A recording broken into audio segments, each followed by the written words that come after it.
Okay. And I think with that, um,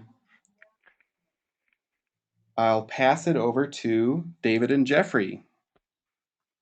Thank you, David. I just wanted to double check that there were not any hands going up about questions of today's webinar, next Thursday's webinar, and then our visit in Las Cruces. If there's any questions about that, I'll remind people if you didn't hear it or need a reminder, when we're there next, when we're in Las Cruces, both Jeffrey and I are interested in spending as much time with all of you as we can. And if some of you want to take the initiative to put something together informally for, what is that? Is that Thursday night that we're there? Yes. Yes. Well, and Friday night. Thursday and Friday night, we'd be happy to spend more time with you all. Oh, that's great. Thank you very much. I'm not seeing any hands going up, so maybe Okay. we've done a good job. But you can Good. always send Alicia or I a message if you have questions between now and then. Okay. Okay. Are we ready to start? You bet.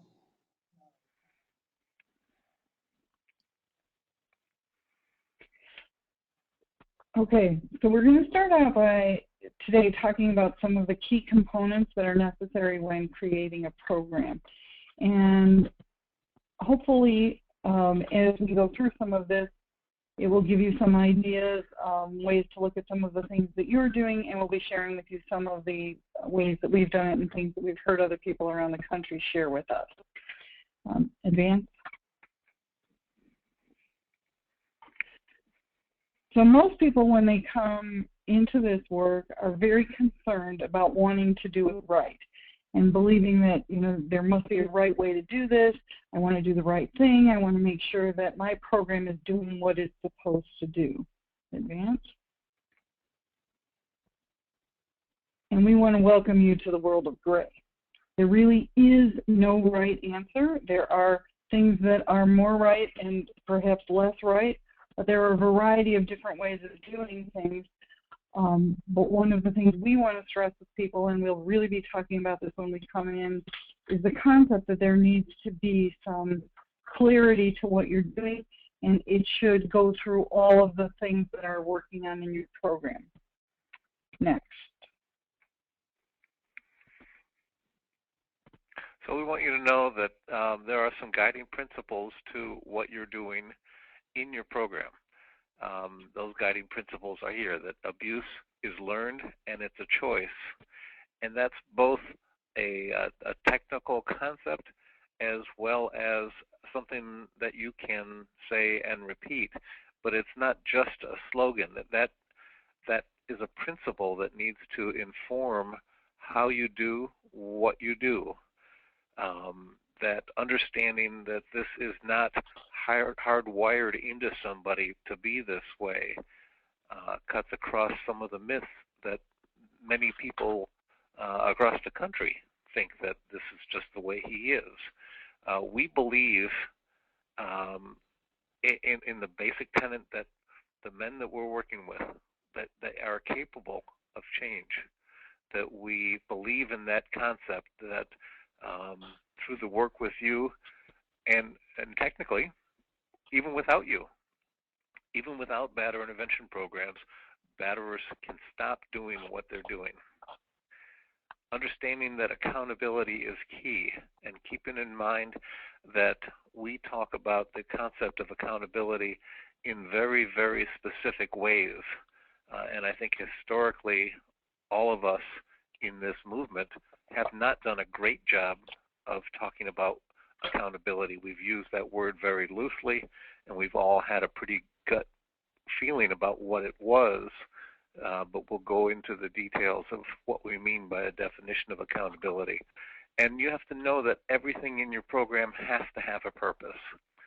If you have ever wondered, I wonder why this is here, I guess it's here because this is the way we've always done it, it's time to either better understand why this activity, this policy, this practice,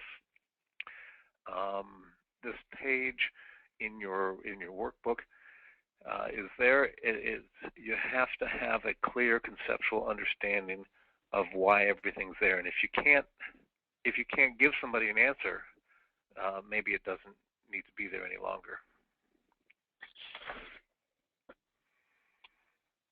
Okay, we can advance. So it's important not just to have a policy, but you have to understand why you have a policy and what the purpose is in that policy. And so you need to have a policy about attendance. One of the things is that the program that we have is a 52-session program. In looking at a 52-session program and just thinking about people in general, the likelihood that on the same day, every single day of the same one, really pretty realistic. So you have to have some idea of how you're going to handle attendance policies. Now, our philosophy is that, and because it's based on the underlying concept of competence, that these are grown adult men. So they have a certain number of absences, and they know that they have a certain number of absences, and they have the opportunity to both do an alternate, which means that they would get credit, but that has to happen within a certain period of time, or to have a makeup, which is something that they don't necessarily pay for, but they actually have to show up in the room to reduce absence. So they have to manage those. We don't manage them for them. We keep track of them. We don't do excused, unexcused absences because they're grown up. If they tell me that they can't be there, then I believe that they have a good reason not to be there. And while they may choose to tell me, or I might keep track of what they're telling me, there is no such thing as an excused or an unexcused absence. Similarly, programs need to have a policy for payment. How you accept payments, when you accept payments, if you're going to allow people the latitude to pay once a month or every other week, you need to have a philosophy about what is right and what you want to accomplish. And group rules. One of the things that happens a lot of times when I go into programs is I see up in the room a great big sign that says group rules, and the first group rule says no profanity. And while I'm an experienced group worker and certainly appreciate what people are thinking when they put up no profanity, the problem with having a sign that says no profanity is that if I want to hear what that man has actually said to his wife or in front of his children or to his partner, and it includes profanity, he gets to clean it up for me, and that makes it so that it sounds nicer than what it is. So while we don't allow people to use profanity towards each other, if they are sharing with us what their current thought process is or how they handle things, then we need to hear it because, and they need to hear it because otherwise they won't recognize it later and be able to make the changes. And since part of our focus is giving them the ability to make the changes, we need to make sure that all of our group rules follow those concepts of that they can change, that abuse is learned, and a choice. You can advance. I might just add a couple of things to what Jeffrey said to you all. The notion of no profanity in a room of men who have used violence against their loved ones. Also, you've probably experienced where somebody has said, well, I don't want to say that. If you have female facilitators, the man would say, I don't want to say that in front of a lady, and would want to kind of come forward with some kind of courteous, chivalrous notion of being on his best behavior. And this also cuts through that privilege to have the expectation of, I want to hear the ugly of what you did. And the other thing I wanted to say was about the attendance. If you have ever been in the position of having to have somebody qualify an excused or unexcused absence, whether that's with staff or with your consumers, you know how complicated and messy that can be. And by having just a simple attendance policy that isn't about were you doing a good thing or were you doing a bad thing really puts you in a much better position.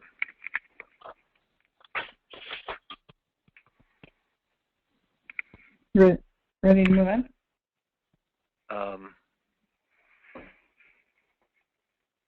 There we go. Sorry.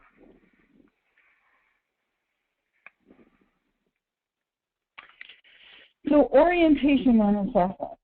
Probably between us, David and I have done every form of orientation and assessment that is possible to do. And again, we go back to what is the purpose of doing the orientation and the assessment. If I'm gathering information for the purpose of gathering information, but I'm not going to be using it in group or to make appropriate referrals, then I need to consider whether or not I should be gathering that information. How I gather that information is also important. It's very time-consuming, and I don't know what all of your staffing issues are like, but it's very time-consuming to sit down and do a 1 to 2 hour assessment and orientation with every individual person, and not necessarily something that's useful in terms of their participation in the group. So we have currently moved to a group orientation and assessment. And we do some of our assessment through their self-report of certain kinds of issues. And if we think somebody needs an individual assessment for further referral to additional resources, we provide that to them. Orientation and assessment, how much time do you want to spend on that, and what is it that you want to accomplish? In the assessment piece, it's good to get some information about substance use, and if they need the appropriate referrals, or your agency also provides substance abuse services, referring them into that. We do ongoing lethality assessment because lethality is an ongoing thing. It doesn't just happen one time. So we get them to report on some of their behaviors from using some of the kinds of questions and information based off Jackie Campbell's danger assessment. And we also ask questions from the power and control wheel kinds of things to make sure that we're getting some feel for what at least he's reporting that he's doing. Additionally, keep in mind that a lethality assessment is not an event. It's not something that you check off and say, we've done that. It's something that is an ongoing process. That's the part I want to make sure that you incorporate in your programming. And that it should be something that you're continually watching for all the time in group. Because I've had men who report one way at a time when they come in, and then in the course of what they're sharing in group, it becomes very clear that an event has occurred that increases the lethality of that situation. It's possible that you're going to have people who have additional mental health issues. They may be chronic, or they may be time limited, that situational, and that's an important thing to know. But in most cases, unless that person is actively hallucinating, or is so depressed that they can't get out of bed, it should not preclude their ability to participate in group. But you want to know what's going on so that you can watch, and if indeed you see additional symptoms, things may be looking worse, you might want to share that information by getting a release to whoever their mental health provider is. And you need to know if there are any special accommodations that somebody might need. In the programs that we've been doing, we've had people in there who were legally blind. We've had people in there who couldn't read or write. We've had people who had some memory issues, and we've managed to find ways to accommodate. Obviously, you know, you may have people or temporarily. We've had people who've had language, you know, issues, and in all of those cases, we've had to figure out what we needed to do to make those special accommodations to keep them in the program if it was at all possible. And if it wasn't, to make sure that we knew where the appropriate resources were where they could reach, receive the services that they needed. Before we go on, a couple of things. Jeff, are you stationary right now? I'm not sure.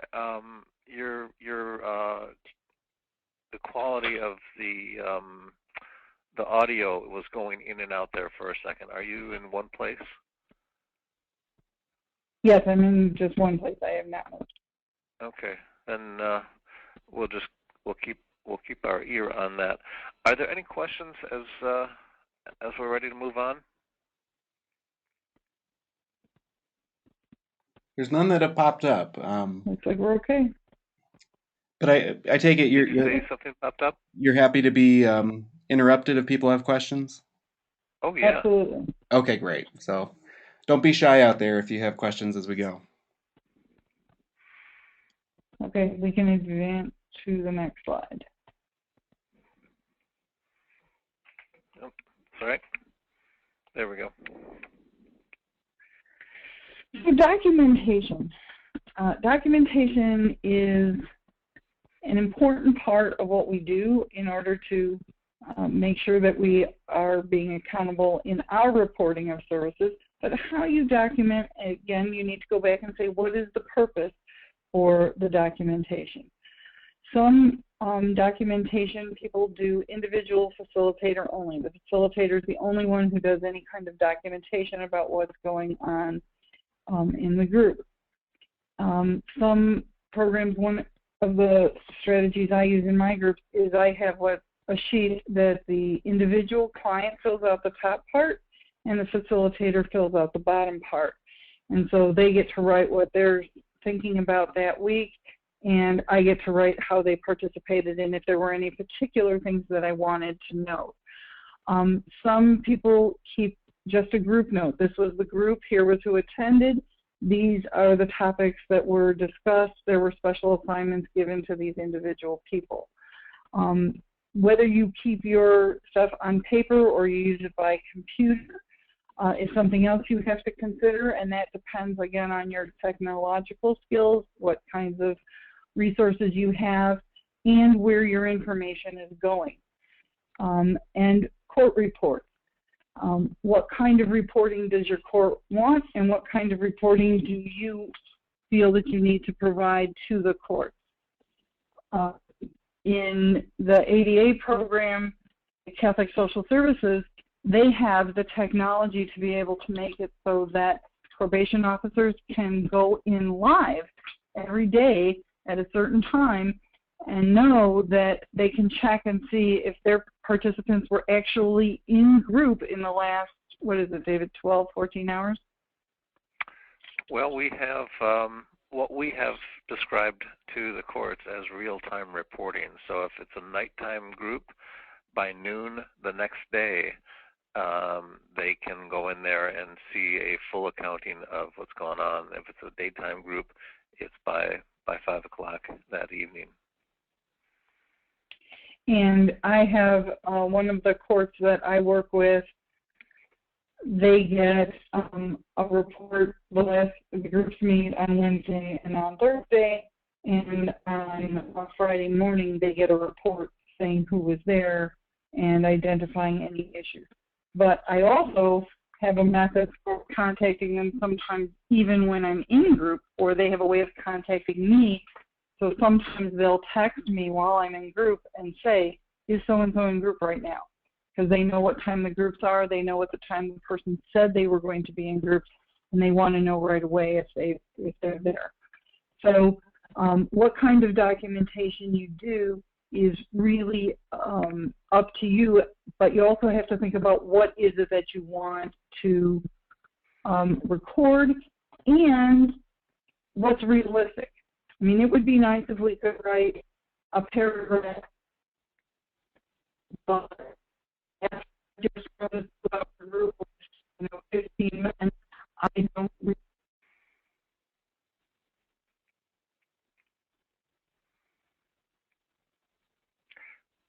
David, is it just me, or did we just lose Jeffrey? No, I think we just lost Jeffrey.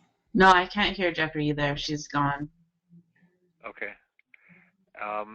So I'm going to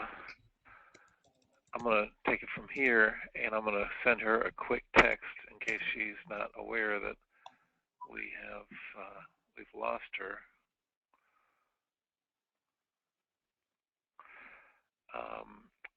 What I want to encourage everyone is to make use of some of the free technologies that are out there.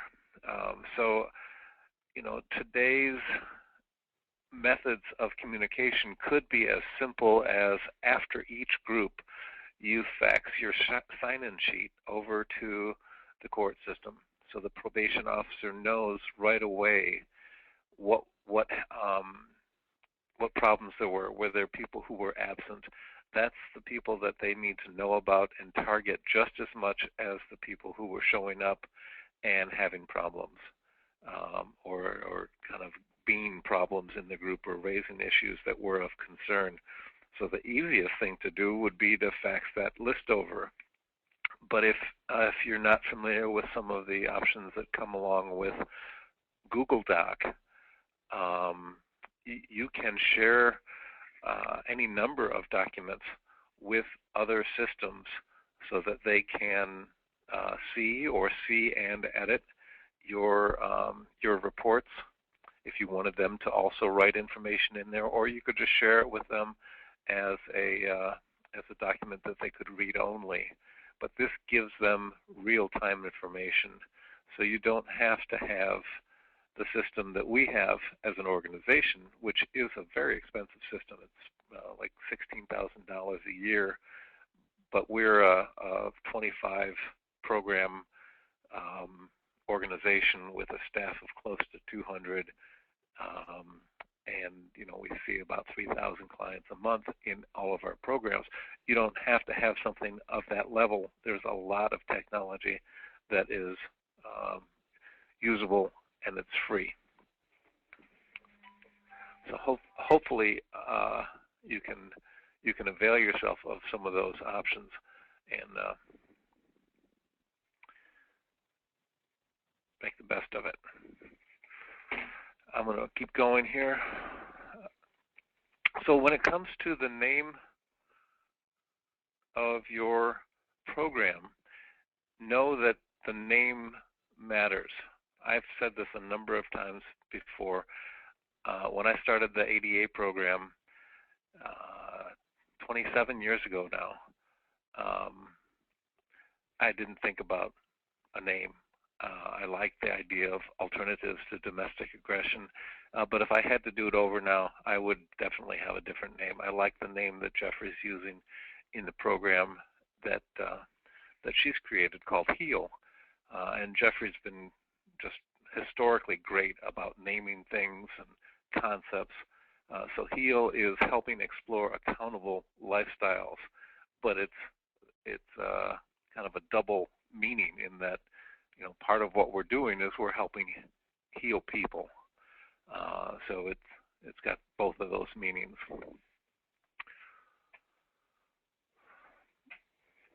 How you start your group. And for some of you, this is kind of group work 101 issues of signaling to the group that it's time to take notice that things are going to be different, starting at, our groups start at 5:30. So starting exactly at 5:30, part of teaching accountability is creating systems that are accountable. So do you allow your group to start late? Do you allow people just to kind of come in as they're coming in? We have a very specific opening. And if you were at the training last year, we started the training with these openings, just to teach and share those experience of how groups start. But it's also the ritual of when that clock sweeps 12 And our group rooms do have clocks in it. So when the second hand sweeps the 12, the group leader starts. And the group leader is a group member. The facilitator is in the room to facilitate, to help move things forward and shape the group. But the group leader is a different group member every week. And that group leader starts the group exactly on time. And if people are late, they're held in the waiting room for the first 10 minutes while these beginning rituals and traditions are started. So for us, it's a 3-part opening. Every group starts with a reading or a song. It could also be that somebody brings something in from a newspaper article. It could be a poem. It could be something that somebody wrote. But it's a way, again, of signaling, the conversations about, who won the baseball game or the basketball game, or, who's got the best hamburger in town. Those conversations are ending, and it's time to pay attention now. So it sets the tone. It separates the group from the rest of the day. And it also is another way to get the message across. So these things that people are bringing in, it could be, I come from the world of music, so I'm fond of bringing in music. It could be that somebody brings in Jimi Hendrix's Hey Joe song. And they say, I've been listening to this music since I was a kid, and I never noticed that this is a song about a guy who's killing his significant other. And so we would listen to the song, and there may be some comments at the end of that about, people saying, I never listened to that either. I never paid attention to it. So it doesn't have to be a song from the 60s or the 70s. It could be up to date. It could be an article. And again, this setting the tone. There is the candle lighting, and this is a way to bring the survivor into the room, metaphorically. And that candle is lit as a reminder of the victims who aren't present in the room, but those are our clients as batterer intervention program providers. Those are our clients, and the men that we're working with are our service participants. Our clients are the women and the children that we never see. And we leave that candle burning throughout the group. And then we invite anyone to make a dedication, specific people that they would like to remember or dedicate the lighting of the candle to. Any questions about any of those rituals or traditions or those processes? And David, I'm not sure on the little panel. I don't know what to look for in terms of hands raising, so I'm going to rely on you to say if you see any hands. Nothing yet. And we're still working with Jeffrey, so Okay. Sorry about that, everybody. Okay. And are you communicating with Jeff? I am, yes. Offline or something? Yes. Okay. We'll get that going. So that's how to open the group. The closing of the group is just as important. This puts in parentheses this 2-hour period. For us, the group's 2 hours. Your groups may be 90 minutes. Hopefully they're not 60 minutes. I really encourage at least 90-minute, if not 120-minute groups. So it puts it in parentheses. This is a special place and time. There's 168 hours in a work week, and 2 of those hours we're spending here talking about changing your mind and changing your life. So the closing of this, we ask everyone to stand and to hold hands. This deals with some of the homophobia issues, that general prohibition that us men aren't supposed to touch each other. It also builds a sense of community. And we ask for 12 seconds of silence as a reminder of the victims who are, if you do that math, the number of victims who are killed by domestic violence in a year, it's 1 every 12 seconds. And then we recite the accountability pledge. And this is a verbal commitment. A long, long time ago, before we wrote the accountability pledge, we had people recite the serenity prayer. So if you're familiar with 12-step programming, you understand the concept of kind of that standing, holding hands, and reciting something as a group. And for us, it's the accountability pledge.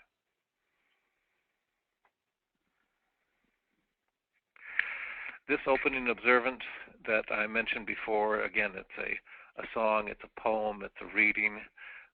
It has to be relevant. So somebody coming in with something that this is my favorite song or this is my favorite book, unless they're finding a way to make it relevant, it would not be appropriate. We also have in the room, in case somebody forgot to bring a song, a CD or a poem, or if we had some technical problem, we have some of these as well, but it's on them as the group leader, because the previous week, that week's group leader selected who's going to lead the group next week. And that group leader knows he's on the hook for bringing in a song, a poem, or a newspaper article, some other type of reading that needs to be inspirational, meaningful, and reflective of where they are in their life as it relates to the focus of the work they're doing in your battery intervention program. So sometimes the person who was picked last week doesn't show up this week. Maybe he doesn't show up this week for any number of good reasons, or maybe he doesn't show up this week because he knew he was going to have to lead the group and he was uncomfortable with that. What happens then is the group has to pick their own leader this week if that person doesn't show up. So they know they always have to be ready with some kind of song, poem, or reading. So they'll have that in their book as a kind of a spare tire idea, always ready to go with that at any point in time. The group leader reads this opening statement.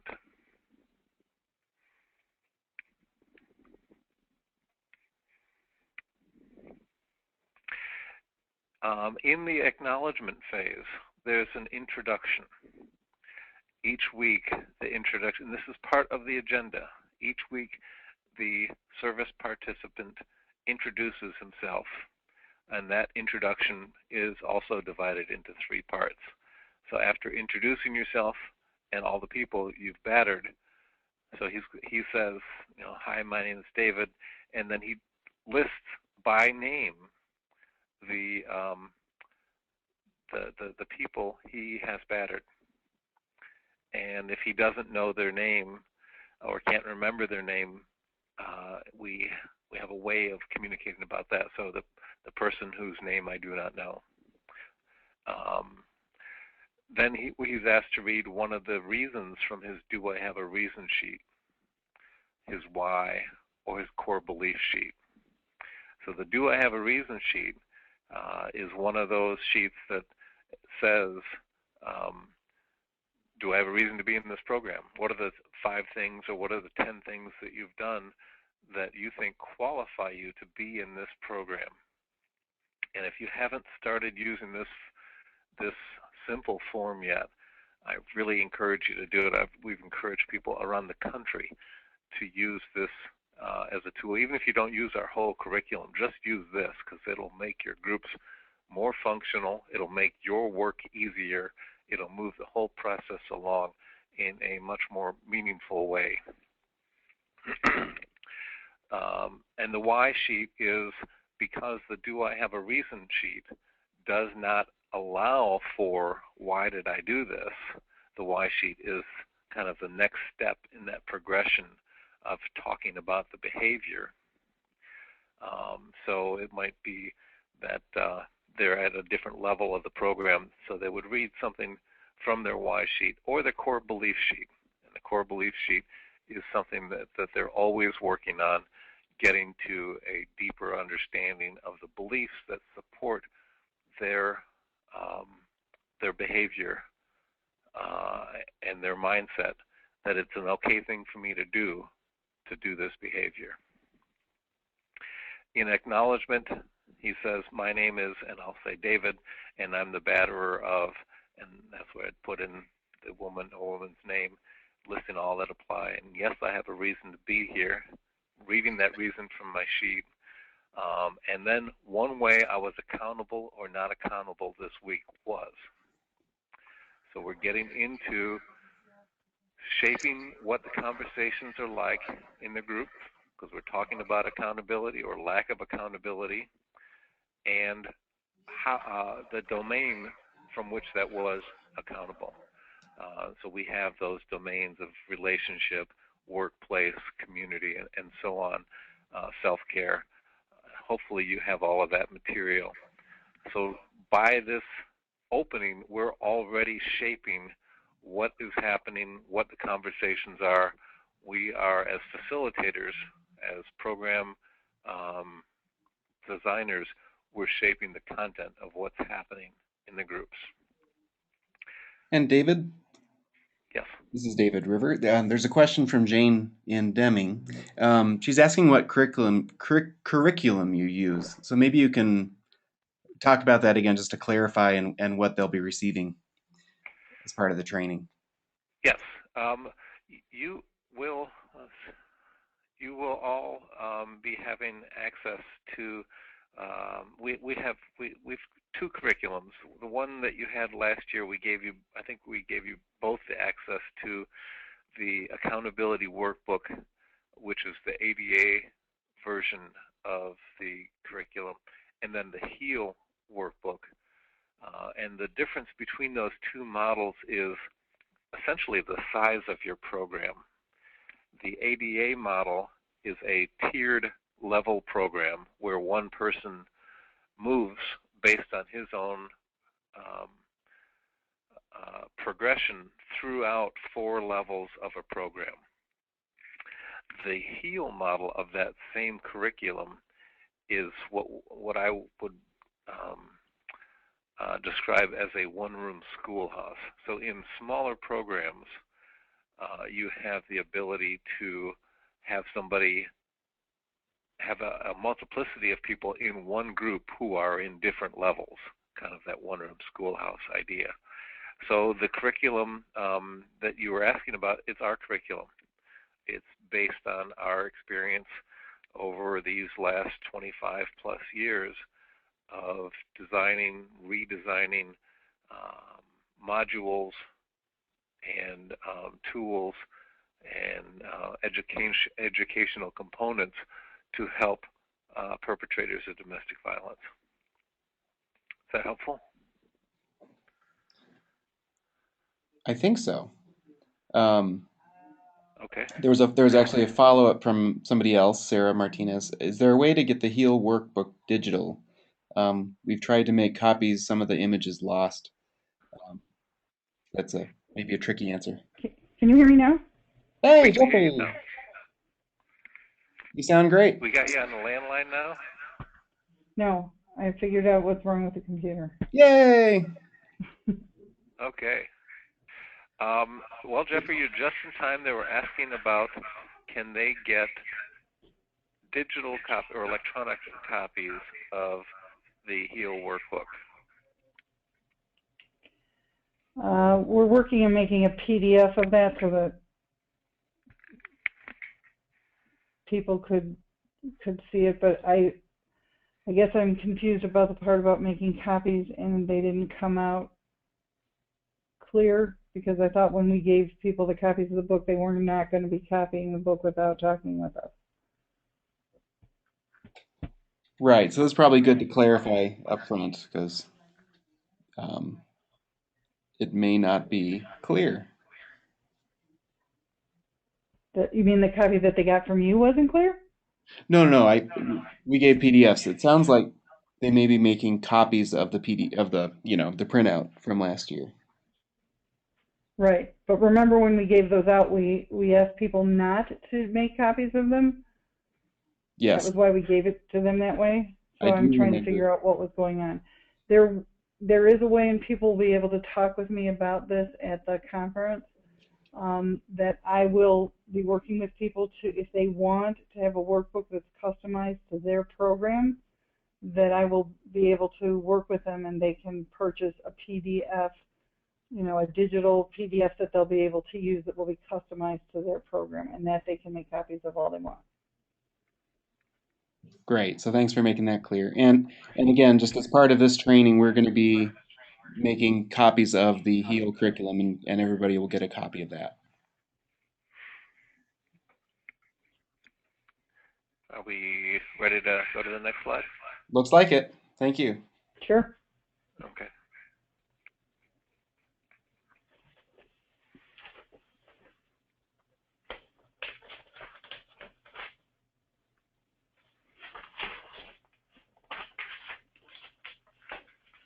People can still hear me?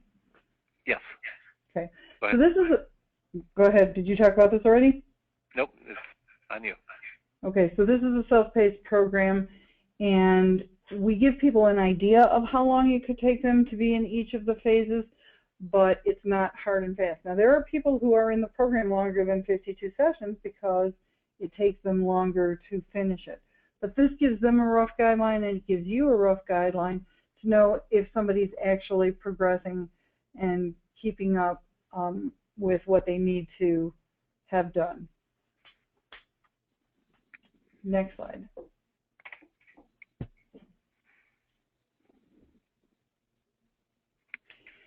Inside the manual, it actually tells people, this is virtually out of the manual, that it belongs to them. They're responsible for keeping track of everything, keeping track of the log sheets. There's a place for them to have phone lists. They put their reasons in there. There's an exit criteria. Every section requires a sign-off. And if they have a problem, they have a question, they're to put their name on the board, and they're expected to be familiar with the information that's in that supplemental section in order to be able to participate in some of the discussions that we'll be having. Next slide.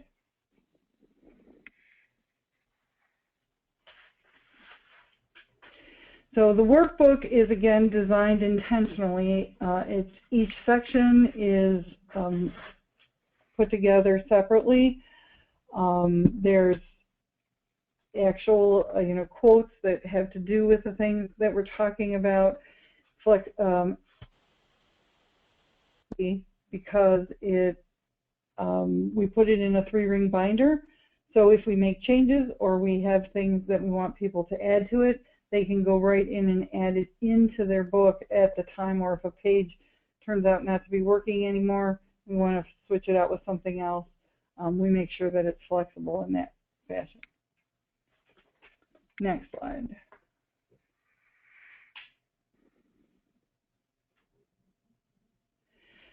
So things to consider are having a group leader. That's one of the participants who actually leads the group. I think David talked to you about that in the opening and the intros. Also, having other participants sign off on assignments. They're not signing off on the quality of the assignments. They're signing off on the fact that there were assignments, that they've written something in the assignment. So when they do their presentation, if it's clear that they've completely missed a concept, you can refer back to that page and see what it was that they wrote and help them to correct it. However, if you go back and find out that they didn't write anything, then you get to go back to whoever the group member was that signed off and say, what was it that you were signing off on when you signed off on this? We also use mentors in the program, and that happens outside of group, where the men meet with other men to get assistance in doing their work, in understanding some of the concepts.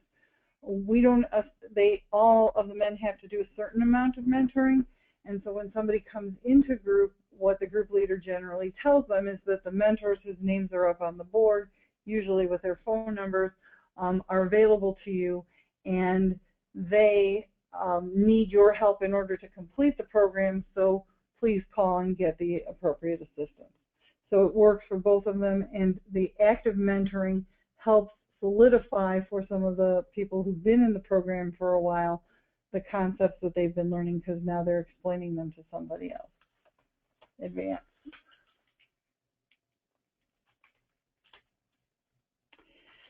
In the program, people have to use names all the time. They're not allowed to use any pronouns except for I, me, and my. So that means if they want to talk about their children, they would have to say Barb and my child. They can't say our children.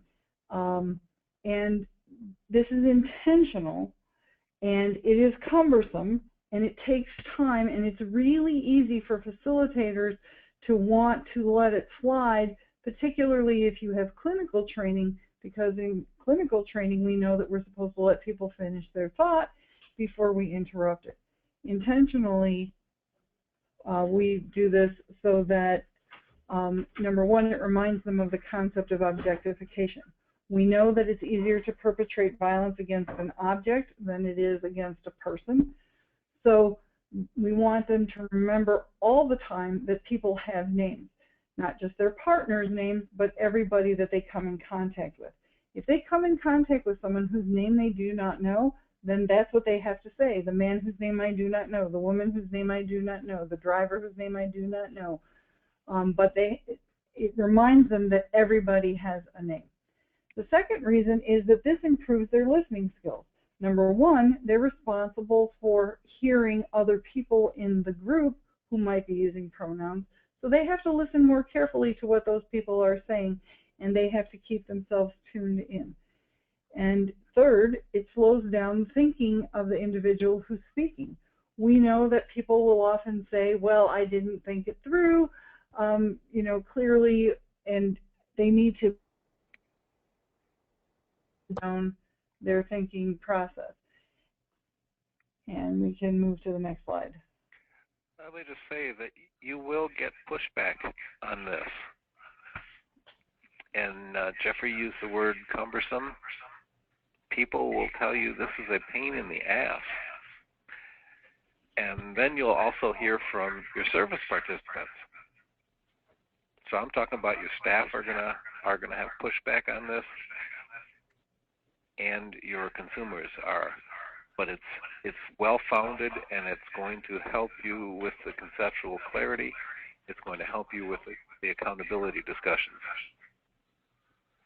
As I'm talking, is that feedback, is that echo just in my phone, or is that in your phone too, David or Jeffrey? Yeah, I think it's probably coming because you're now coming. I think across your computer now is providing feedback. It's great when you're speaking, Jeffrey. There's a little green microphone. I don't have a microphone on my computer. Right. So Jeffrey, if when you're not speaking, when David's speaking, if you can mute yourself, it probably would help greatly.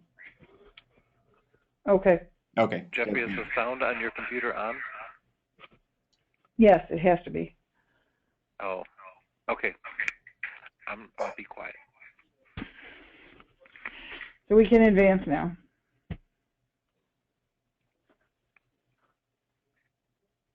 So now we're going to get down to the part of the nitty-gritty, which is what a lot of people have called in for, which is what does the curriculum actually look like, how do you actually use it, and how can you use it in your program. Advance.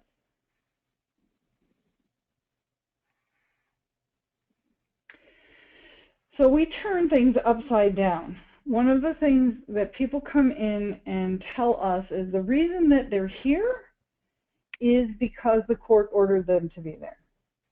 And one of my things is the court can order you to be here, but they cannot order us to keep you. So the only way in which an individual can stay in this program is if they convince us that they have a reason to be in the program. So if we can advance.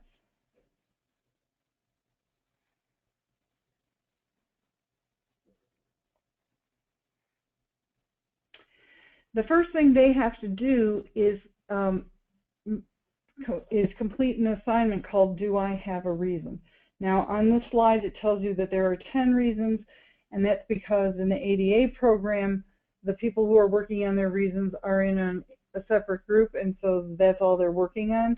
In the HEAL program, which is the integrated program, they only have to do 5 reasons. But the analogy is the same.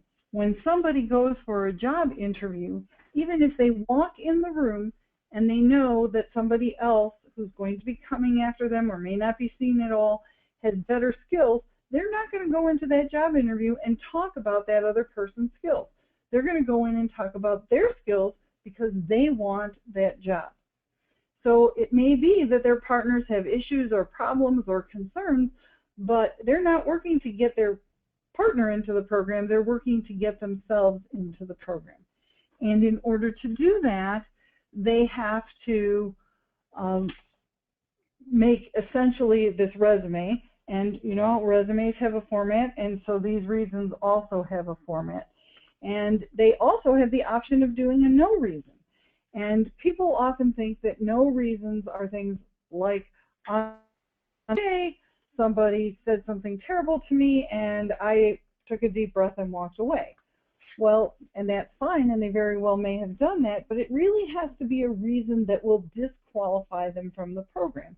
So we had a man who came in and he said to the group, one of my reasons for not being here is that I'm a drug dealer and it's my intention to deal drugs in the parking lot of this facility. And the group said, you know, that's a really good reason for you not to be here. He also told the group that it was his intention to disrupt group every week, and the group also agreed that that was a good reason for him not to be there. Now, the important piece of this "do I have a" is that that they are responsible for making the case for them to be here, so they can no longer blame it on the court. So if somebody comes in, is later in the program, and they're saying, well, you know, this was a mistake or whatever, we go back to, wait a minute. You know, wait a minute, didn't you make that, didn't you give us those reasons? And so we're able to take them back to themselves. So can we move on? Advance? There's a lag time when I'm pressing it. Okay. Okay, so this is how things show up, and we can advance.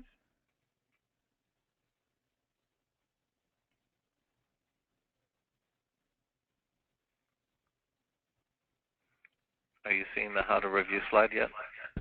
That's where we're at now. Yeah. Okay, so we provide them with a formula, and the formula is I, would be followed immediately by the abusive act or an abusive act, because there may be multiple abusive acts, plus the important details, where they were there any witnesses, how did they do something, and ending with the consequence or the impact to the victim. And if you think about how you write a resume, you start with an action, an actual skill that you have, then you might put some important details in, and you end with resulting in or serving X number of people.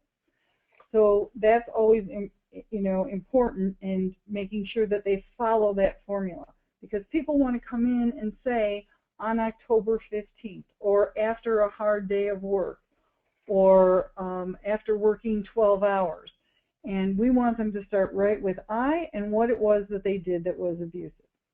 Then we have rules for additional rules. Were people's first names used? The only pronouns they're allowed to use are I, me, and my. So there should be no we's in there, no ours. And it would seem like this would be really simple since they're qualifying themselves to be here and they get a chance to write it down and they get a chance to review it. But they're so used to using those pronouns that they don't hear them. Then we want to know if the example was specific about what he did and how he did it. So sometimes people will say things like, well, I pushed Carol and Carol fell and hurt Carol's ankle. And the group will say, oh, that's, you know, excellent, that's great. Well, stop and think for a minute. How did he push Carol? Did he push Carol with a stick? Did he push Carol with one hand? Did he push Carol with two hands? Did he push Carol in, you know, the chest? And how far did she fall back? And what does that hurt her ankle do? So for instance, if I said I pushed Carol with 2 open hands on the chest, causing Carol to fall back 6 inches in the hallway and twist Carol's ankle, if I tell you I pushed Carol with 2 open hands in the back, causing Carol to fall down 13 steps and breaking Carol's ankle in 3 places, that gives you a different picture of me. But in both of those pictures, I pushed Carol and Carol hurt Carol's ankle.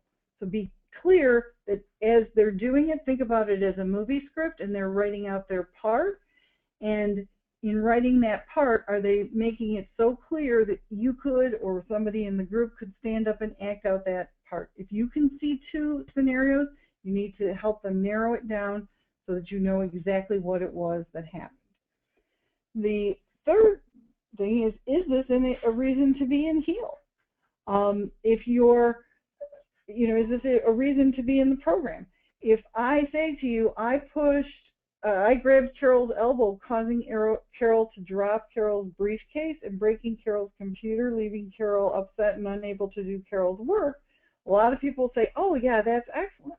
But I left out that we were on a crowded bus and the bus driver stopped, and so I grabbed Carol's elbow and that caused Carol to drop Carol's briefcase.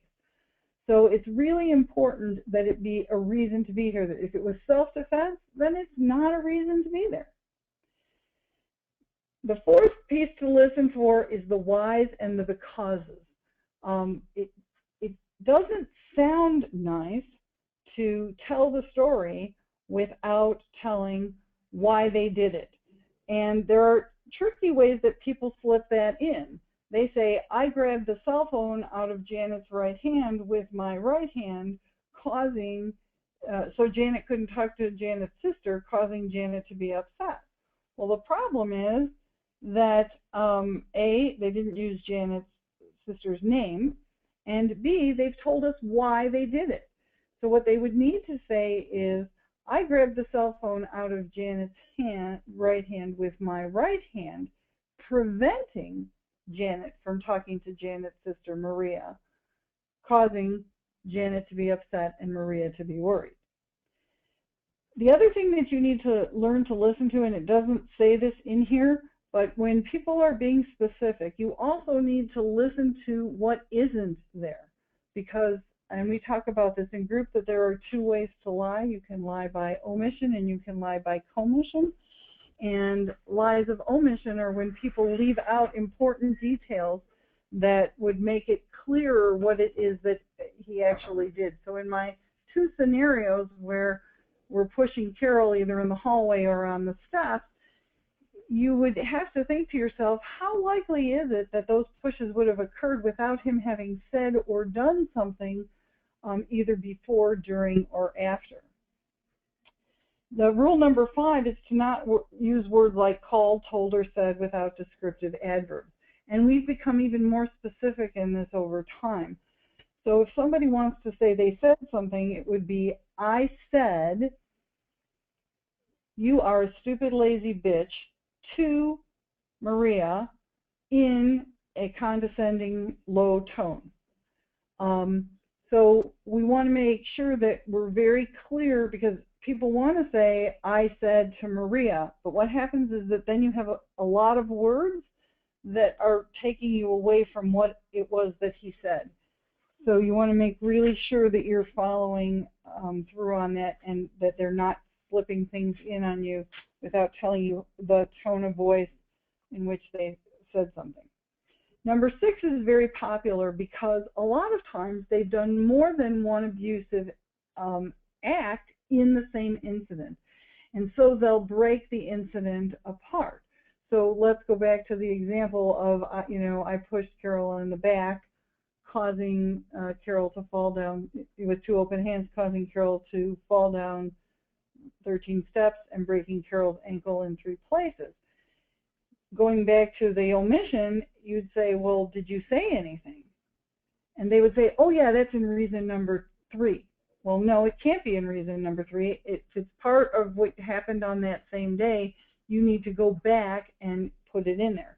So that reason might read, I yelled, you stupid bitch, you won't leave this house alive. and pushed Carol with 2 open hands in the back, causing Carol to fall down 13 steps. I stepped over Carol, spit on Carol's face, slammed the door, screeched out of the parking lot, didn't answer my cell phone for 3 days, went and had sex with Maria and came home and pretended nothing happened. That would all be one reason. And the last one is sometimes somebody has a particular behavior that they have used multiple times, and they need to quantify that for us in terms of frequency or length of time. So that would be things like one man's reason was, I called Janet a horror cunt, a waste of human flesh, at least 2 times a day, 3 times a week for 6 years. The group said, you know, that's a really good reason to be here. So other times it's that they, you know, stalk someone for a shorter period of, you know, of time.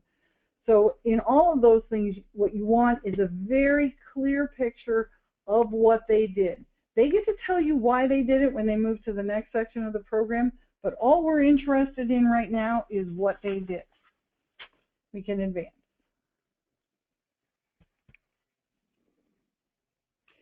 So again, you're listening for that clarity of picture. A lot of times people want to say making Carol, you know, cry, but we prefer that they use causing, because when I make something, it means that I have complete control of what's going on. If I cause something, it's the impact of my actions.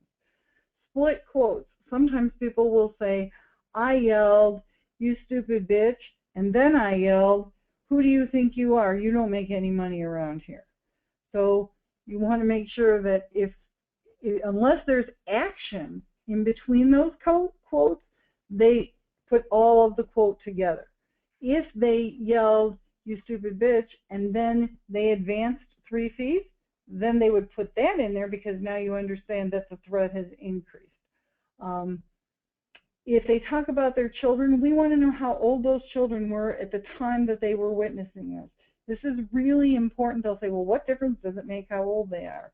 But it makes a difference if you're yelling this in front of a 15-year-old or you're yelling this in front of a 3-year-old. When they tell you that they're in the same room, we want to know how far apart they were, because they'll say across the room, and we don't know if they're talking about a room that is 50 feet long or they're talking about a room that's, you know, 10 by 10.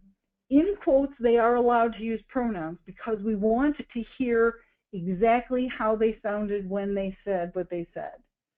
And if there was a person whose name they don't know, then they need to use that person whose name I do not know in the quote. So causing a person whose name I do not know to call the police, which is often what happens, or the neighbor whose name I do not know to call the police. Advance. Once the person has finished their reasons and the group has agreed unanimously, and it's important that it be unanimous, that yes, indeed, those reasons are in the right format, they qualify the person to be there, then they get feedback from 3 participants of their choice, plus whichever facilitators are in the room. Now, feedback has to be about things that they've observed or heard. So you don't want to say things like, Joe seems to be a good dad, or my all-time favorite, good job, because, you know, that doesn't really tell the person something. You want to be able to have them provide feedback that shares what it is that you've seen. So it can be, there are examples here, you know, things that, you know, he's shared at, you know, in group that might impact things. The guys in group like to give a lot of feedback about how they see somebody. Like they'll say, so-and-so seems to have trouble accepting feedback, or gets defensive, or something like that when they're getting feedback.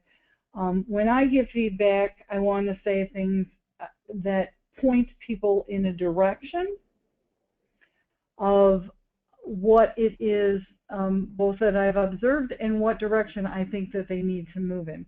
So I'm usually very specific about the kinds of things that I've observed and what direction I'd like to see that that person move in. But you don't want to say things like he needs to work on male privilege, which really doesn't take him anywhere, unless you want to say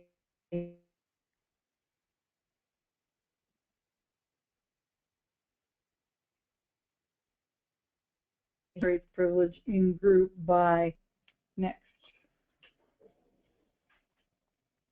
Advance? Oh, there we go. So we can, oh, and I also, because I get misquoted a lot, so when somebody gets my feedback, I ask them to read back to me what I said. And I would say, even though all the men in the program are now normed and know that that happens, and they'll say, be sure you write down exactly what she says, they'll still paraphrase. And because I've written it down for myself, I'm able to actually correct them and say, no, I didn't say that, I said which. And make it clear that I want what I said, you know, written down in that specific format. And then I also ask them, what do they think that means? So that we have clarity not only about what I said, but what it means. And interestingly, I would say about 50% of the time, whatever I just gave them feedback on, they demonstrate in the way in which they read the feedback back to me and to the rest of the group. Next slide.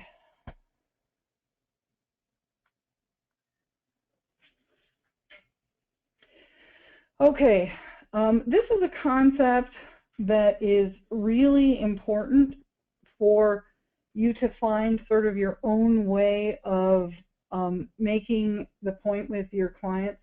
One of the things that I do in group when I'm talking with people about this is that I will count the number of lights in the room that we're in to myself. And then I'll say to one of the people in the group, if you came into group and you said to me, Jeff, what should I do about my absence? And I told you there were 7 lights in the room, what would you say? And they would say, well, what does that have to do with what I just asked you? And I would respond to them that it's the truth. So just because something's true does not always mean that it's relevant to what we're talking about. And so they want to say things like, you know, well, she yelled at me, I'm an asshole. And that may be true, but it's not relevant because we're interested in your abusive behavior, not in hers. The only time in these reasons we want to hear about what somebody said to him is if what they said to him makes it clearer about his abuse. So if she says to him, you're an asshole, we don't care. But if she says to him, you promise never to hit me again, or just recently I had somebody say that she begged me not to kill her. So those are the things that we want to hear because that gives us a clearer picture of him. But his answer will always be, you know, well, it's the truth. I'm just telling you the truth, Jeff. And so you need to find for yourself your own way of clarifying that the truth is not always relevant. And so here we are at the Cornerstones, which this is probably the most didactic part of the program, and these are the 4 concepts that you're going to want them to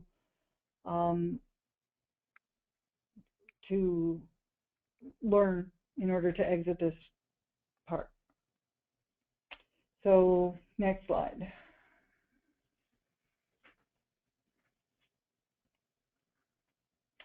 The first concept is the choice model, and this may look familiar to many of you who have some clinical. There are a few components in here that we have customized in order to make it clearer the concept of abuse. Now remember that guiding principle that abuse is a choice. Now we have to show them that it's a choice.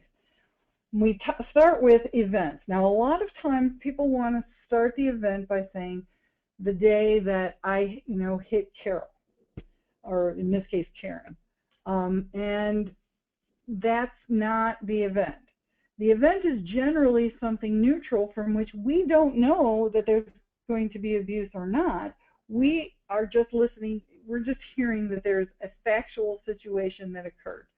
So in this event, I see Karen smoking at Karen's work with another man. Now that could mean anything. Now, anytime an event occurs in our life, we have emotions. And the key pieces we want people to understand about the emotions piece is that we don't really get to choose our emotions. We can be aware of our emotions, we can be unaware of our emotions, but we don't get to choose them. So people have emotions in response to things that are going on. So in this case, the individual is feeling angry, hurt, embarrassed, outraged, vindictive, and depressed. And you notice we have a little circle there between emotions and self-talk. Self-talk is all that stuff that's going on inside of our heads when we're making decisions about things or having a response to something. And when you're listening to somebody's choice model, what you want to be listening for is, does the self-talk feed the emotions, and do those emotions feed that self-talk? And also, does this self-talk that the person's describing to us sound the way in which, you know, this individual would really be thinking? Because a lot of times they try to clean it up because they think it's an assignment, and, you know, so they want to make it look a little nicer than what they actually are saying. So in this case, our individual is thinking she's having an affair. What does she think she's doing? I guess this explains why she isn't sleeping with me. Now I've got proof on her. And then at that point, and self-talk, by the way, is the place, the only part of this where they actually can begin to make a change, because they can interrupt their self-talk. They can't change the event. They cannot change their emotions, although if they change their self-talk, their emotions might change. And their self-talk will absolutely direct what direction they're going to take and in the choice that they're about to make. And again, the choice model here is about to abuse or to not abuse, but you could use this exact same process when you're looking at to drink or to not drink, to steal or to not steal, to eat cake or to not eat cake, to speed or to not speed. Now the elements of choice, I'm going to not go through on here. You can read those yourself because I want to take you to a better explanation of the elements of choice. So can we go to the next slide?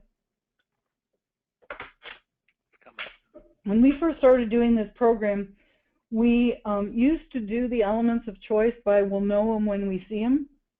And the problem with that was the guys told us it really wasn't very helpful to them. So we had to figure out how to get this down to a concept that they could understand easily and that, that they would remember. And so the concept is an I see. So it's really 5 words. And the 5th word, which is perception, is the double entendre of I see, which is at the bottom of your screen. It's only what I see at that moment in time that matters. It's not really what is happening. So the first is investment. How invested is this person in the relationship, and how invested are they in the particular outcome? The second is consequences. What consequences do they see at the time? Not what really happened, but what did they think was going to happen? Most of the time, they'll tell you that they either knew that they could be arrested and didn't care, or that they didn't think that very much of anything would happen to them. And back in investment, you want to be checking things out. Just because I've been married to somebody for 5 years or I've been living with them for 12 years doesn't necessarily mean I still want to be with them. So that influences their investment and what they're willing to do. The first of the E's is environment, and this is what's around. One of the things that I do in group to make this clear is that I'll say to the people in group that no matter how rude or mean they might be in group, I cannot shoot them. And they'll say, well, and I'll say, why can't I? And they'll say, oh, because it's against the law.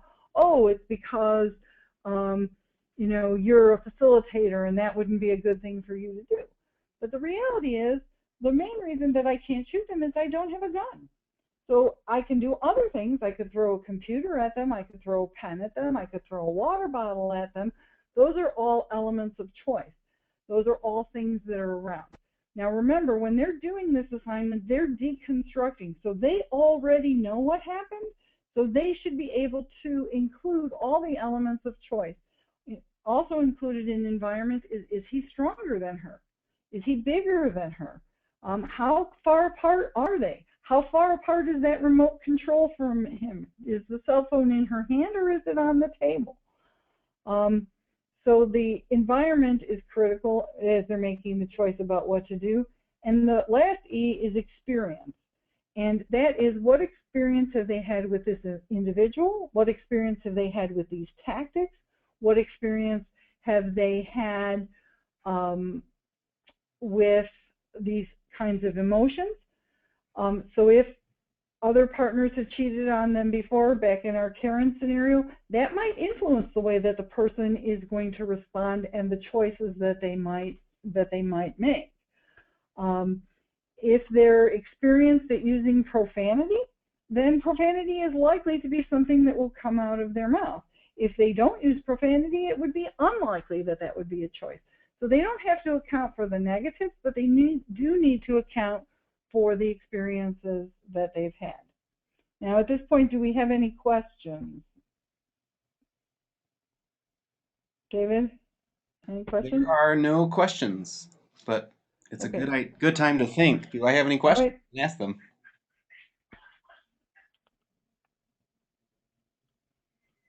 You still there? I'm still here. Nothing's coming up, but I'll let you know. Okay. So after they have this understanding of the choice model, we start to talk about the concept of perception.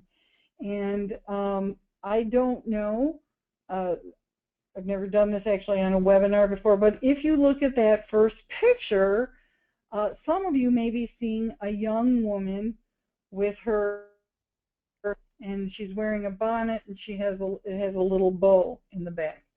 And others of you may be seeing an older woman who has a wart on her nose and is also wearing a cap, but the cap is kind of facing in a different direction, and her head is turned to the left. The idea here is that when the men go through this in group, that they get an opportunity to look at this, and some men will see one picture and not the other, and then when they hear that there's another picture in there, they'll look at it more closely. Other times, somebody else in the group actually has to get up and show them.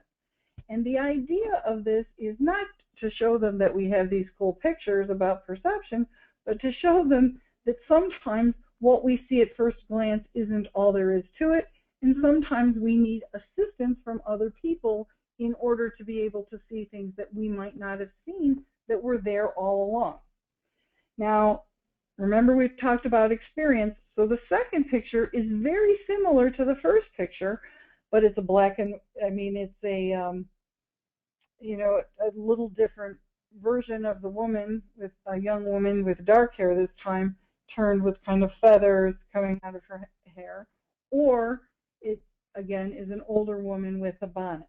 So intentionally we picked two pictures that were similar to give them the idea of, gee, if I've had the experience of seeing this, maybe it's going to make it easier for me. But for some people, even though they just heard the explanation of the first picture, when they get to the second picture, they still have trouble seeing it. Now, by the time they get to the third picture, they already have an idea that there's more than one thing that they're going to see.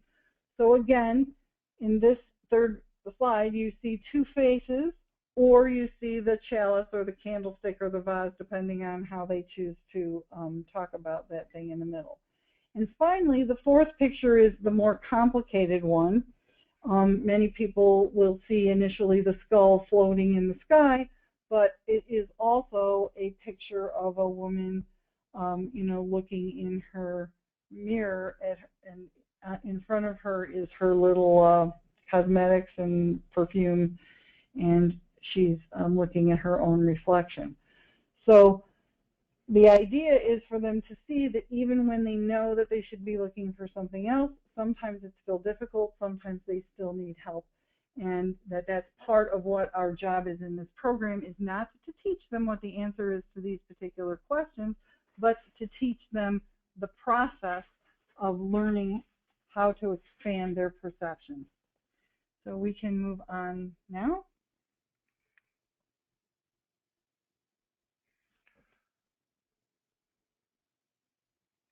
David, I'm going to mute so you can talk about the loss of control exercise.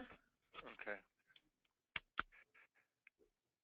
So this is the concept that most of your service participants are walking in with. The idea of loss of control is a more quote-unquote acceptable way to describe their behavior, because to get to the definition that we have of battering, which is that this is instrumental, strategic, and purposeful behavior designed to bring about an outcome, and that's very concise and gets exactly to the intentionality of this behavior that we call domestic violence. Loss of control is something that's out of my control. So it's a more removed way of talking about this. So understanding what is their definition of loss of control. And one of the ways to deal with this and to kind of to educate about that is you can always chase the lie to lead to the truth. So if somebody's really lost control and they had an activity they wanted to do, they wouldn't do it. When you think about going back to baseball, if you think about the pitcher who has lost control, and the pitcher who's lost control is throwing a bad pitch, they're throwing it in a direction they don't want to throw it in. So if he wants her to shut up, what is he doing to achieve that? What is he doing if he wanted her to shut up and he hit her? Or if you take it one step further, he wanted her to stop talking or to leave him alone or to get out of his face, and he hit her. Loss of control technically would be, how many times did you hit her? I hit her 2 or 3 times. I was out of control. Maybe I hit her 4 times. Why didn't you hit her 44 times? The question would be. I didn't want to hurt her that bad. So what you're hearing there is somebody who had a certain degree to which they were willing to harm another person. That's not a loss of control. If he lost control, he either wouldn't know where she was to hit her, or he may not have stopped hitting her ever. And typically we don't see those people who have loss of control. If you think of loss of control in your life, when it comes to physical, behavioral things, I'm going to suggest enuresis, encopresis, people who can't control their bowels or their bladders. That's a loss of control. There's a certain point in when you're about to sneeze where you can stop it, and then there's kind of like that point of no return where you can't stop the sneeze, and maybe that's a loss of control. But when it comes to battering, there is no such thing of loss of control. So all of those questions down there help you to get to this notion that the loss of control is an obfuscation or a distortion of the truth.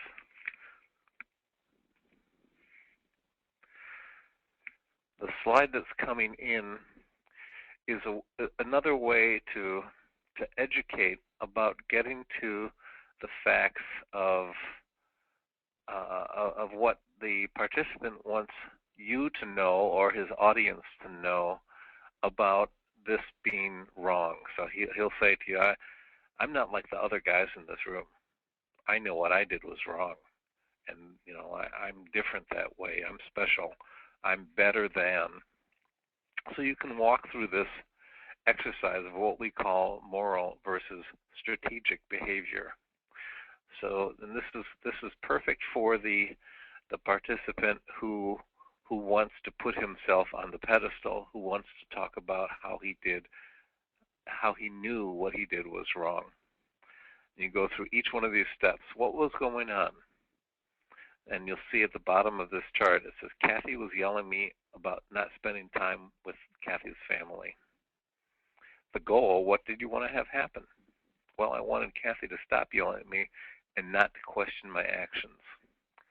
What did you do? Again, I want to point out to you, this is conceptual clarity. This is cognitive behavioral at its core of what were you thinking, what do you want to have happen, what did you do? All of those things are in this chart. So when Kathy was yelling at me, or I wanted to stop Kathy, I wanted Kathy to stop yelling at me and not question my actions. What did you do? I grabbed Kathy, threw her on the bed, and sat on Kathy and yelled in Kathy's face to shut up. And then you can ask the group, was this the right thing to do or the wrong thing to do? And what they will tell you that's the wrong thing to do. And again, because this is about conceptual clarity, this is actually the right thing to do, because it's about strategy.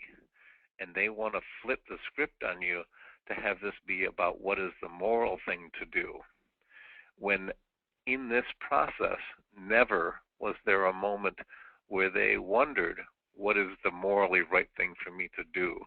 So for example, if Kathy's upset with me about not spending time with Kathy's family, what do I do with that? Where do I go to talk about that? I want to talk to my best friend because I think he has a really strong, loving marriage. Or I talk to my clergy person because they've always given me good advice. And I say to them, Kathy's family drives me crazy, but I love Kathy. She wants me to spend more time with her. But, every time we get together, they're drinking and they're out of control and they're just obnoxious people.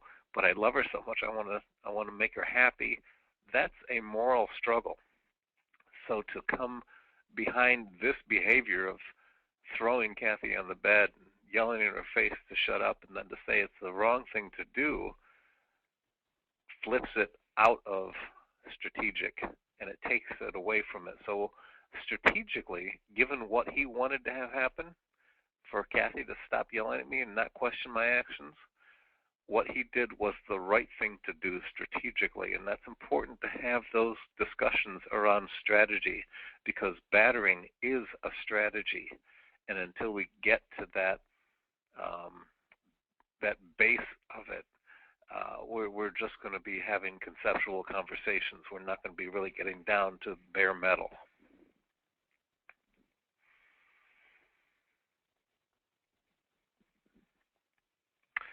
You see here the what we call the personal power and control wheel. And for those of you who have not seen our modified version, we call this the revised power and control wheel.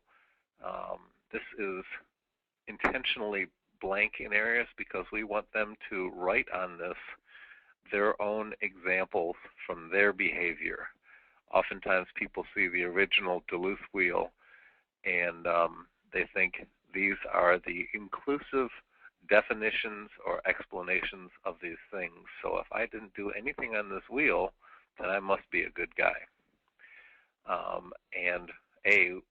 Duluth never intended for people to have a complete inclusive list of all of the things that would be considered emotionally abusive, for example.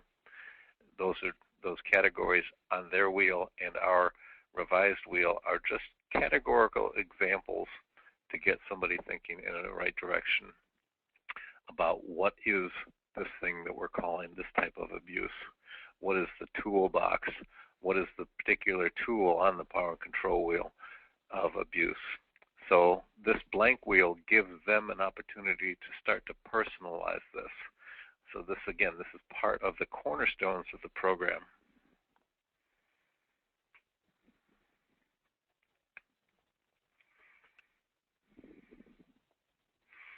And Jeffrey, I think this is the IC slide that you wanted to talk about.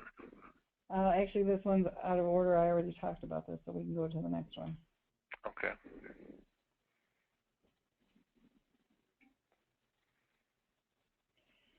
So this is the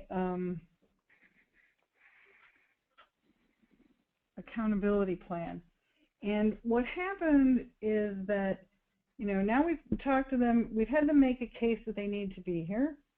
We've given them information about the concept of choice. We've helped them to explore and identify how they have customized their abusive strategies. Now we're at the place where we're beginning to build some of the tools and things to help them move forward. And that has to do with the accountability plan. Now the accountability plan, I think we can, move to the next. Okay, here's the next slide. It's right. There's about a 10-second delay from when I go forward to when that comes through. Yeah, that's okay. Okay, so what happens in the accountability plan is that in order to help somebody figure out how to get out of something, first we have to help them figure out how they got into it. So we start out with the concept of clues. And now we're very particular. There's a reason we use the word clues rather than the word trigger, because a trigger has the implication that once it's pushed, okay, then whatever it is that's going to happen is going to happen, versus a clue, which is something I may or may not be aware of, and I could get better at learning clues. And those are the things that I need to be watching for. So what we ask people to do is to start with, what are the topics, what are the subjects that you're most likely to get abusive about? And for some people, that's things like money or bills, sex, children, time alone, work. And in each of the sections, we have some options that are already there. And those options are based on frequently reported options that people have given us. But there's also a section where they get to customize and say what their specific things are. And the idea behind this is that if I know that this is a topic that in the past I've gotten upset about or I've made the choice to be abusive about, then I know I need to have a better plan of what I should do when those kinds of topics come up. The second has to do with emotional clues, and notice that this is following along similarly to the choice model. Subject clues are events, and emotional clues are those feelings.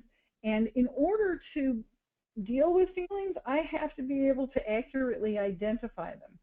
And for many of the men, and we do have a minimum number that they have to check off, but they can check off more, they are often hard-pressed to go past, angry, pissed off, happy and sad. So having the opportunity to begin to explore that there are a range of emotions that they feel and begin to identify what some of those are. Next come physical clues. And again, physical clues are generally not something that you have control over in the sense that you can decide, oh, I'm going to make my heart beat faster. But if I know that my heart is faster, there are things that I might do that might help me to be able to slow my heart rate down. So knowing what some of those physical clues are, and those are the things over which that are happening to their body that are not necessarily behavioral things. And then we get to the negative self-talk. Now, when we're looking at the clues, we intentionally divided the self-talk into two areas. One, self-talk clues that I say about myself, that I say about my partner or others when I'm getting ready to be abusive. So these are the kinds of things that they may be saying in their head the names that they might call her, she's lazy, she's stupid, I can't believe she's doing this again. And we want them, even though we give them options, we want them as much as possible to begin to customize some of that so that they'll be able to recognize those thoughts when they come in, because again, the earlier you catch a clue, the easier it is to turn back and make different choices. And then there are behavior clues.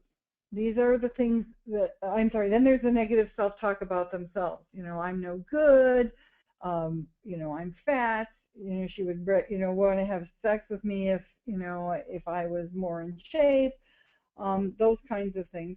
And then the behavior clues. These are the actions they're beginning to engage in.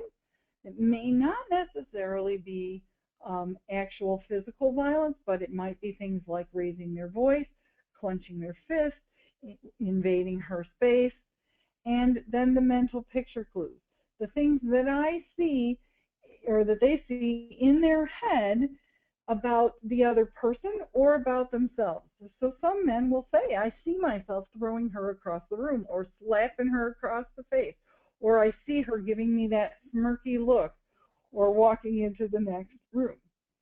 And then we talk about what are the things in between these two sections, or what are the things that lessen my awareness? What are the things that make it harder for me to see what's going on? So those are things like male privilege, or hanging out with friends who, encourage me to not spend time with my partner, or drinking, or drugging, or working too much. And then what are the things that I can do that might make it more likely that I will be able to pay attention to those things? So that might be things like, relaxing, or meditation, or yoga, or changing my friends, or going to church, or whatever. But those are, again, pointing them in the direction of things that they can actually see themselves doing. Now, when I talked about programs having to make sure there's conceptual clarity, for a long time, pause, when we had pause written out, we had it meaning something, we had a different acronym for it, which was,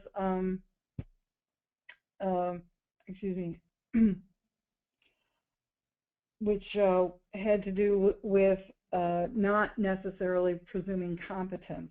And it was about preventing self-indulgence behavior. And now it stands for protecting accountable understanding of self every time.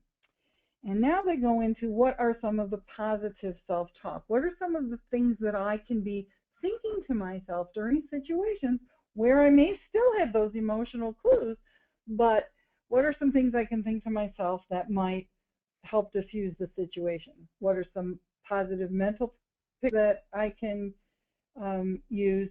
And how do I acknowledge and understand my feelings? And it's really interesting because when the men talk about this, they're like, oh, I don't know. But if I said to them, if you wanted to know how I was feeling, what would you ask? And they would say, well, I would say, how are you feeling? Why are you feeling that way? What does that mean? And so that helps them to understand that those are the questions they should be asking themselves. And then what are the things that they should say, that they think about before they're going to talk? What kinds of things can they do to relax? What kinds of behavior things can they do? So if they clench their fists, they may intentionally keep their hands open. They may make eye contact. Questions they should ask themselves before they speak. What do I want to have happen? And what are questions that they ask themselves to make sure that they are listening? Now, when they present this as part of the end of the second section, they do this on their by the group asking them questions. They don't read off the checklist. Now, the last piece that we want people to learn about is this thing we call the SDR. And many of you are familiar with stop, drop, and roll because you learned it when you were in kindergarten and they talked about what you were supposed to do in a fire. And there's a reason that they don't come in and say, well, if you catch on fire, the first thing you need to think about is how did you catch on fire? And then you should put the fire out as quickly as possible, and you should understand that oxygen can make fire go more, get bigger. What they did was they recognized that when somebody was in a place where they were already on fire, they needed to have something that limited the damage, that put out the fire, and then you can figure out the other stuff later. So the way in which our minds are wired is that we are wired to respond to action. So stop, drop, and roll are 3 behaviorally specific action words that if you say them, your body will respond to them even in times of panic. And they knew that, and that's why they taught it to kids when we were young, and that's why they still teach it to kids. So the SDR is them designing their own stop, drop, and roll, their own SDR, to catch themselves when they realize that they have been missing some of their clues. And this allows them to get back to the accountability plan. Now, the goal is that they never have to use the stop, drop, and roll. They never have to use their SDR. But if they need to, they need to know what it is, and it needs to be behaviorally specific. Things to pay attention to when you're facilitating in group is, are they being behaviorally specific? People will say things like, well, my SDR is think, relax, and focus. And I'll say, okay, show me think. And then they'll lean back in their chair, and I'll say, well, that's leaning back. So what you want them to get the idea of is that it has to be something behavioral, because something behavioral changes the way we think. In order to do a behavior, I have to interrupt that thought process that I'm going on. If they pick something esoteric, if they're still at the thinking stage, then they're back in their accountability plan, and that's great. But the SDR is for those situations where, for whatever reason, they're finding themselves crossing over and they need to exit out of it. So sit and shut up is one that is very popular. Now, earlier David talked about accountability and the fact that it's a phrase that's used a lot, and we had to actually come up with a definition of accountability, personal accountability, because most accountability has to do with external accountability, like the court is holding you accountable, or we're going to hold you accountable in group. But we wanted to give them a personal definition of accountability that helped them to look at the things in their life and make decisions about whether or not they were behaving in a way in which they wanted to behave. So the definition is actions toward or involving others that reflect the integrity of the person you want to be. And when you think about that, that's a fairly high standard, because most of us, including the men in the group, want to be better in some way than we already are. So our standard for our behavior or our expectations is often higher than our actual performance. So this points them in a direction of something that's their standard, and the concept of integrity being a person who runs true. Now, being systems people, we recognize that people already know how to be accountable in different domains in their lives. And so we wanted to give people an opportunity to be able to identify their strengths, build on their skill strengths, and then be able to demonstrate this. So in the domains of accountability, they first start with themselves. Then they have one of the domains where they could be accountability is with their intimate partner. That includes past partners. People will say, well, I'm not intimate with her anymore, so she's not an intimate partner. No, once somebody has crossed into that intimate partner domain, they are always an intimate partner. Employment can be with their boss, with their coworkers, with employees, with their customers. Community interactions have to do with when they're driving on the road, people they run into in the store. It could be the courts.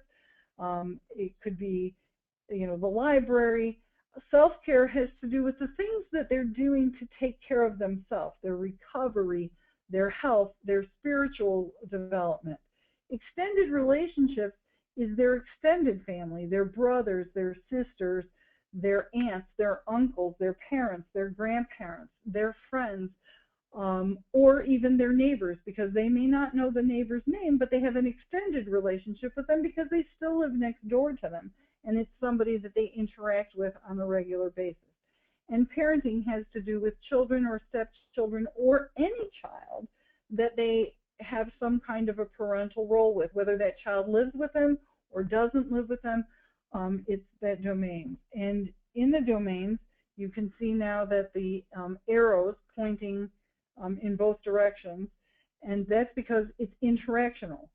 Things come towards, go out, and things go in. So a person who is truly codependent, you're going to see that most of their arrows would be pointing out with very little coming back in. And a narcissist would have everything pointing in with very little going out. We're demonstrating in here that we want people to go for the healthy side, which is an interactional process where they're going back and forth. Then we used to have discussions about, well, could you think of a way in which you could have been more accountable, or that wasn't as accountable as you had been in the past? And the basis of accountability came out of discussions where we probably had, 2 or 3 dozen different kind of metaphors that we used, and I bring them into group and we would talk about them, and the men would show me why they wouldn't work.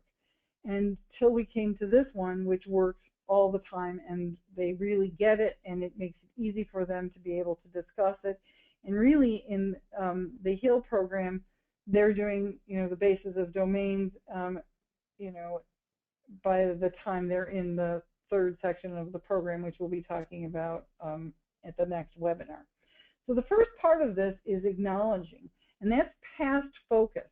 That's when they either are remembering something that they did in the past, or they have done something and they're now acknowledging that they did it.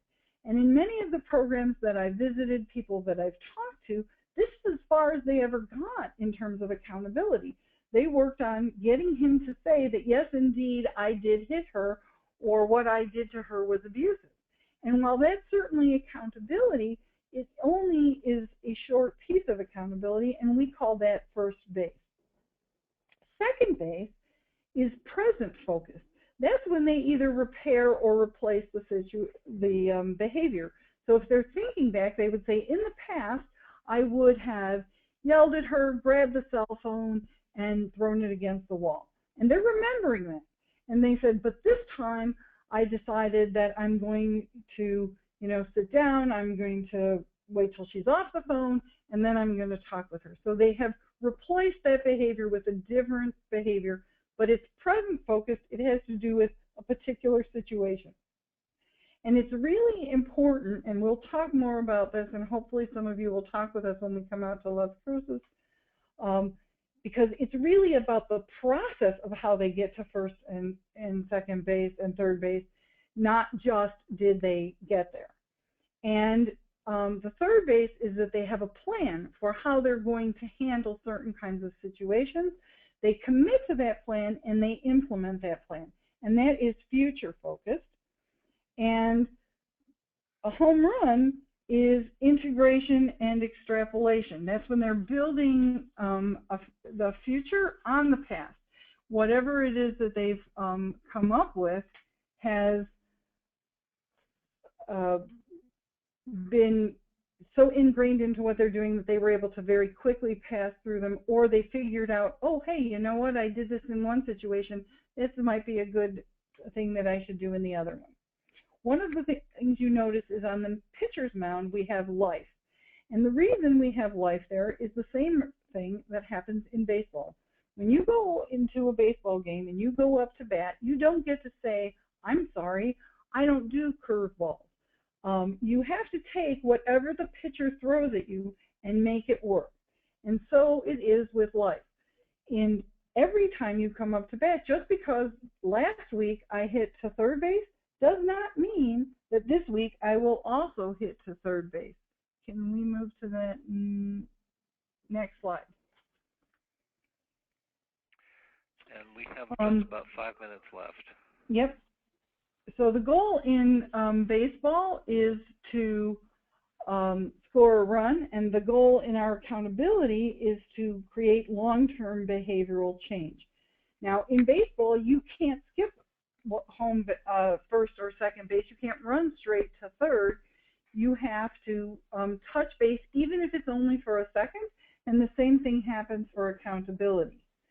And to advance in baseball, most runs are scored in baseball are RBIs, runs batted in. That means you get to a certain place on your own, but then people help you get to the place where you're able to score. And we want people to understand that they're going to need help as they move through this. I already talked about the piece of the pitcher, but also wanting to, make sure that you understand that there is, we also have, next slide, foul ball and strikeouts. So a foul ball is when somebody does something, they're attempting to be accountable, and you can tell because either the behavior they're talking about or the process by which they were getting to things, they were actually thinking of a way to do something that was accountable, but their actions end up being unaccountable. So sometimes this is somebody who is, like there was a man who recognized that he always told his wife, he always did the grocery shopping to control what was going on in the house. So, and then his wife went to the grocery store and she spent more money than he thought she should spend, and she said, that's because you don't buy the things we like. So the next time he went to the grocery store, he bought everybody what he called a treat. He let each of the kids pick one thing, and then he bought something for his wife as a treat. And he came in and he thought he was really accountable. And the group explained to him that this was a foul ball because even though he had changed his behavior, his process was still him being in control, him deciding what people could have, and him deciding that this time they could have a treat. So that was an example of a foul ball. A strikeout is when whatever the situation comes up and there's no attempt to be accountable at all. They go straight into their abusive tactics. Okay. This next slide shows you what the exit criteria looks like. This is what the sign-off sheet. They actually have another participant sign off. Again, this is accountability to the group. We don't want the group to waste time with somebody who hasn't actually done the assignment. And the presentation criteria for this Cornerstone section is that they make a title, they teach about the, this is actually not the right presentation criteria. We'll give you the right one. And that's it. Are there any questions? I don't see any questions. Last chance today.